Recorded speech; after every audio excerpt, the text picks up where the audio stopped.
ఇటీవల మహిళల దుస్తులపై జరిగిన చర్చ మరోసారి ఒక అసౌకర్యకరమైన నిజాన్ని మన ముందు తెచ్చింది. ఈ దేశంలో మహిళలపై చర్చ ఎప్పుడూ వారి స్వేచ్ఛపై కేంద్రీకృతమవుతుంది, కానీ వారి భద్రతపై కాదు.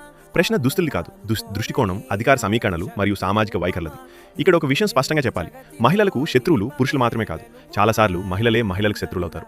కుటుంబాల్లో, కార్యాలయాల్లో, సమాజంలో స్త్రీ స్వేచ్ఛ నియంత్రించే మాటలు, తీర్పులు, ఆంక్షలు మహిళల నుంచే వస్తున్న సందర్భాలు కూడా ఉన్నాయి. ఇది అంతర్గత పితృస్వామ్యానికి నిదర్శనం. సెలబ్రిటీ వ్యాఖ్యల విషయానికొస్తే ఇది ఒక్క వ్యక్తి సమస్య కాదు. గతంలో ప్రముఖ హీరోలు, రాజకీయ నాయకులు, మతపరమైన నేతలు కూడా మహిళపై, వారి దుస్తులపై లేదా ప్రవర్తనపై అనుచిత వ్యాఖ్యలు చేశారు. ఈ వ్యాఖ్యలు ప్రజల్లో సాధారణీకరణకు దారితీస్తాయి. ప్రభావం ఎక్కువ ఉన్న వారి మాటలకు బాధ్యత ఉండాలి. ఇది ప్రజాస్వామ్య ధర్మం. ఇప్పుడు డేటా మాట్లాడుకుందాం. నేషనల్ క్రైమ్ రికార్డ్స్ బ్యూరో గణాంకాల ప్రకారం భారత్లో ప్రతిరోజు సగటున 90కి పైగా అత్యాచార కేసులు నమోదవుతున్నాయి.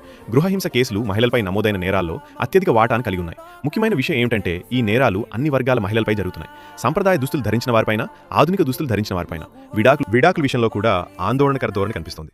ఫ్యామిలీ కోర్ట్స్ డేటా ప్రకారం విడాకుల కేసులో గృహహింస, ఆర్థిక అసమానత మరియు పరస్పర గౌరవ లోపం ప్రధాన కారణాలుగా కనిపిస్తున్నాయి. ఇది దుస్తుల సమస్య కాదు, సంబంధాల్లోని శక్తి అసమానత సమస్య. ఇంకొక తీవ్రమైన అంశం ఖా పంచాయతీలు మరియు అక్రమ సామాజిక న్యాయ వ్యవస్థలు. రాజ్యాంగానికి విరుద్ధంగా పనిచేసే ఈ పంచాయతీలు మహిళల వివాహాలు, స్వేచ్ఛ, వ్యక్తిగత నిర్ణయాలను శిక్షించే స్థాయికి వెళ్తున్నాయి. సుప్రీంకోర్టు ఈ వ్యవస్థను అనేకసార్లు అక్రమమని ప్రకటించినా నేల మీద అమలు బలహీనంగా ఉంది. న్యాయ వ్యవస్థలోనూ సమస్యలున్నాయి. కేసుల పెండింగ్, ఆలస్యమైన విచారణలు, బాధితులపై సామాజిక ఒత్తిళ్లు ఇవి న్యాయాన్ని దూరం చేస్తున్నాయి. చట్టాలున్నాయి, కానీ న్యాయం ఆలస్యమైతే అది న్యాయం కాదనే వాస్తవాన్ని మనం మర్చిపోతున్నాం.